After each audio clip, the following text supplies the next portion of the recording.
Welcome back to another beautiful episode of Mark's Budget Garage. We're out here in my garage, my budget garage, which is my driveway.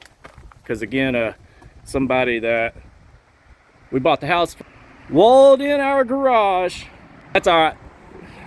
We'll upgrade the garage as we go here. This is my truck, my 94 GMC 1500 single cab 350 TBI. And I was wanting to show how I wired in my Tach, because I bought a cheap tachometer from Amazon, and there's lots and lots of bad reviews, and these cheap tachometers, they may actually work, because this one had some bad reviews, not working and stuff like that, but the instructions were garbage. They were garbage, translated to English, left out how to actually set it up to 8-cylinder and things like that. But it was like a $20 tachometer, but I actually liked the design of it. It was a straightforward, simple, clean design. And of course, this truck does not have a tachometer stock, so I installed that, and I was just going to kind of show you what I did, how I did it, and how you can do it, because it's really nice to see your RPM numbers anyways when you're driving. I mean, you get used to it and you hear it, you know where your truck is RPM wise anyways. Even this is automatic, but even when I'm driving standard, I don't look at my RPMs to shift. I know where I need to shift according to how, where the engine's at in the gear. But it's still nice to have, especially if you're going to set up boost and other things. It's nice to have the reference numbers to look at, and when making settings and adjusting idle and everything like that. So I'm going to run you through how I set this up, and it's pretty damn easy. Even a caveman can do it. Now, here's my fancy. It's something like 20 bucks off Amazon. And what I'm going to do, I got some double-sided. Yeah, it's fine. It's all right. That's why I only spent 20 bucks on it. If that breaks it, then I don't want it. We're going to double side it, sticky tape it right here, boop it like that. It's kind of big. It's almost in the way, but that's all right. I've seen online a lot of people in these styles of trucks will implant them like that, or even in here, or of course along here. This thing's kind of freaking big to stick up there. Still kind of gets in your blind spot view, but anyways, and as a bonus, I'm going to show you a little bit. I'm going to go through it even more, but on the next episode, the exhaust cutout that I bought, another Amazon special. Yeah. All right, first things first on these Tachs, your wire colors here. So you got your yellow, your red, your black, and your green. Your red is for your power. That's your 12 volts. The yellow is for the light in the Tach to turn on with your light switch. I don't care about that. I don't care. The light can be on in the Tach all the time, so you can actually splice those two together. Your green is for your RPM signal, which comes from the back of the distributor, which I'll show. And of course, the black is your ground. And I had a bunch of extra black wire, so I just ran them all to their own separate black wire, but I won't get them confused for you. So the ground, you can find the ground. Ooh, oh, there we go. Okay. Up inside your truck somewhere, anywhere that you can get it to a ground, get it on there. It's pretty simple enough. And your red and yellow, got those two going to this one, and I got that popped up into my radio fuse. Simple enough right there. I mean, that's really simple. It's really simple. Okay, now for the trickiest wire, the green wire, I got that ran, and it ran through here all the way, spliced in into the distributor. Let me get a better shot. Okay, right there. Not that one, this one. So, it's coming from behind the air filter, off this line from, oh my God, it's so tight to get back there. So, but you can still see. So I spliced it into this cable. Got it run. Boom, boom, boom, boom, boom, boom. Ran it through here. Zoop. Zooped it through here. There we go. All right, now when getting it set up, we're just gonna turn the truck on. See, it's doing all the stuff. There we go.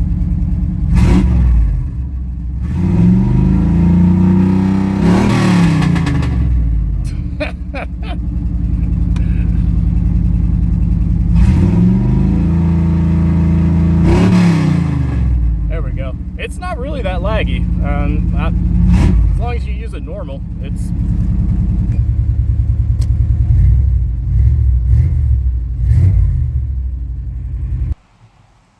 So there you go. RPM tachometer installed. It's looking sweet. It's showing you where your numbers are. And it's that easy. Like I said, you got the green wire. Like I was saying, you got yellow wire, black wire, red wire, green wire. For my own preference and simplicity reasons, spliced the yellow and the red together.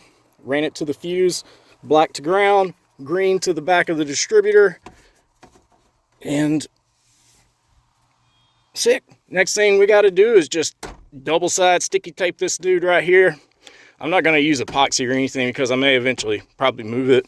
I don't know, gonna do some different stuff eventually, but getting the basics set up. Tried to not do things where I stick it permanently and have to get any kind of new dash or anything. This thing's already kind of cracked here and there, so we're gonna try to save it as much as possible as we keep building on it. All right, how to program this. So you hold, if it's got a button, hold your button down, and while it's flashing, press it once. So that's for a 1-cylinder engine, 2, 3, 4, 5, 6, 7, 8, V8. So leave it there, let it get done, and voila, you are programmed. As a bonus, we're going to show you this Amazon special exhaust cutout. It came with 2 wireless key fobs for it, and it's actually cool as hell.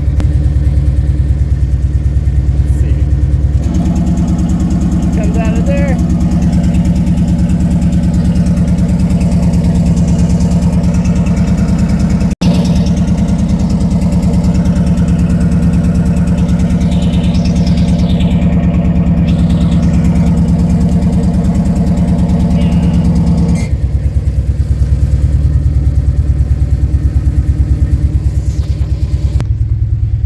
Now that exhaust cutout was simple as well. I didn't even do the welding. I just got my Sawzall, metal cutting blade, chopped the section out. I got some exhaust sealant, you know, some whatever seat clamps, exhaust clamps and stuff. And you know, I got it's airtight though. There's no leaks in it. I tried to make sure that I did it very specific.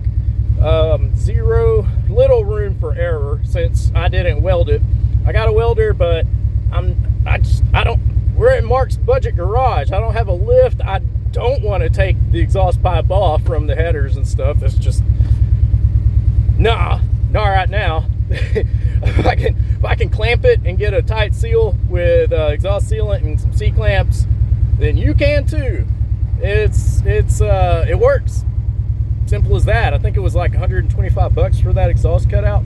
But I think in the next episode, I'm gonna show you how I set that all up, how I wired it in, and kind of how it works and all that fun stuff. it's fun as hell. My son, he's 10, and I take him, we go to town, you know, or run to Walmart or whatever, and it's always hilarious to turn the exhaust cutout on and just romp on it. You know, you don't even have to speed to have fun. That's the great part about, you know, torque and noise, is just hitting the gas and getting pushed back into your seat. It's always fun as hell. You can do that at 20 miles an hour.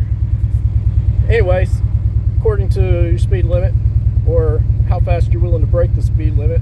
But y'all, that is it for now. Thank you for watching Mark's Budget Garage.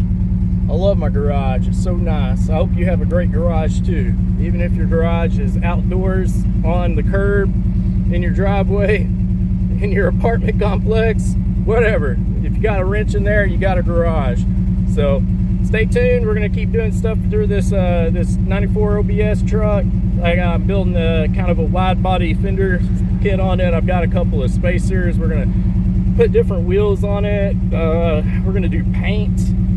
We're gonna do all kinds of crap. I'm gonna maybe even like a rear spoiler lip, front spoiler lip with the mounts, and gonna change it from TBI to EFI, probably with Ace Killshot 2, and gonna get a turbo for it with that EFI.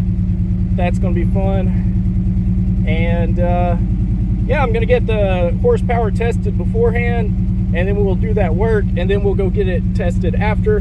And the closest drag strip from here, I think, is in Prescott, Arkansas. So it's like a 45-minute drive. I don't know, but I kind of sold on the idea that any truck that I build on, no matter how built I get this truck, I still want it to be road legal. I just think the idea of driving a massive, crazy car or truck down the road, even if it looks like it shouldn't be on the road, is hilarious and fun. So I want it to be able to, you know, cruise. I can go to Walmart, I can go to the doctor in it, and then I can take it to the drag strip or the dyno, or just smoke my friend on the road. However I want to use it. I think that's always funny as hell. But I got a dirt bike too, a little go-kart, and just gonna keep doing all kinds of power sport stuff. I want to buy maybe an older BMW here pretty soon, or a Miata, and do an LS swap. I'm not gonna LS swap this truck for now. I'm just gonna keep building on the 350 that's in it, and kind of see how far I can push that until I explode it, I guess. But we'll see. We'll see together. If you subscribe, like, comment. I'm also gonna lower the truck. Like I said, I'm gonna do all kinds of stuff. So be sure to subscribe, you know, comment if you think of anything that I'm missing, because I'm kind of trying to touch every point on this truck. I'm even gonna wanting to do some stainless steel paneling in here, and take out some of the stock paneling and seats. I got a touchscreen radio I'm gonna install here soon. I've already got that in. If you got an idea, throw it at me. I don't care. I'd love to hear it. If you got one of these trucks, you did something worked or something didn't work, just holler at me. Let me know. See y'all in the comments. Thanks for watching.